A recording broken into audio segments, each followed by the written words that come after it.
Pemerintah Provinsi Jawa Timur semakin menggencarkan vaksinasi hewan ternak menjelang Idul Adha, termasuk pula di Surabaya yang mulai melakukan vaksinasi PMK dan LSD pekan ini. Program vaksinasi hewan ternak digencarkan mengingat di musim haji seperti saat ini, lalu lintas perpindahan hewan ternak cukup tinggi. Sentra hewan kurban Mer Surabaya mulai diramaikan oleh penjual sapi dan kambing dari berbagai daerah di Jawa Timur. Kesehatan semua hewan kurban yang dijual tersebut telah diperiksa di daerah asal masing-masing. Pemeriksaan kesehatan pada hewan ternak meliputi kondisi fisik hewan, apakah terindikasi ada luka atau ruam baik di kuku maupun mulut.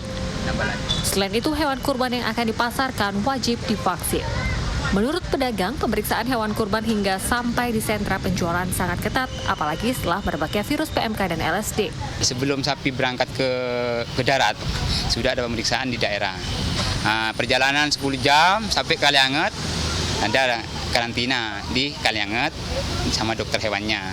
Nyampe ke sini perjalanan kan 2 hari ya. Ya sapi itu kecapean nyampe sini. Di Bangkalan juga ada periksa. Untuk surat-surat kesehatan sudah insya Allah sudah siap. Sementara itu, dosen kedokteran hewan Universitas Wijaya Kusuma Surabaya menjelaskan vaksinasi pada hewan ternak menjelang Idul Adha ini perlu digencarkan untuk mengantisipasi penyebaran PMK dan LSD. Apalagi penyebaran virus pada hewan ternak ini terjadi sangat cepat. Kalau kita ngomongin PMK dan juga LSD, ini kita ngomongin virus ya. Jadi kalau kita ngomongin virus, tentu ini faktor penyebarannya bisa banyak. Jadi bahkan kita sebagai manusia pun bisa menjadi penyebar gitu. Setelah memegang yang satu, kemudian ya tanpa kita tahu, sebenarnya mungkin tanpa kita sadar, sebenarnya dia sakit, sedang masa inkubasi ya.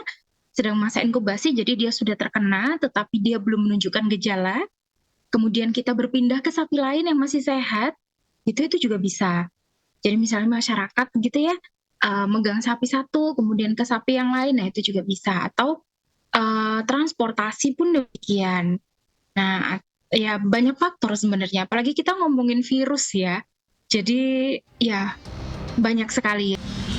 Adapun pemerintah Kota Surabaya melakukan pemantauan di sejumlah lokasi penjualan hewan kurban. Bahkan mulai Selasa pagi, puluhan hewan ternak divaksin. Hingga kini, Pemkot Surabaya telah mendapat 600 dosis vaksin LSD yang langsung disuntikan ke sejumlah hewan ternak secara bertahap. Tia Clarissa, Andreas Wicaksono, Surabaya, Jawa Timur.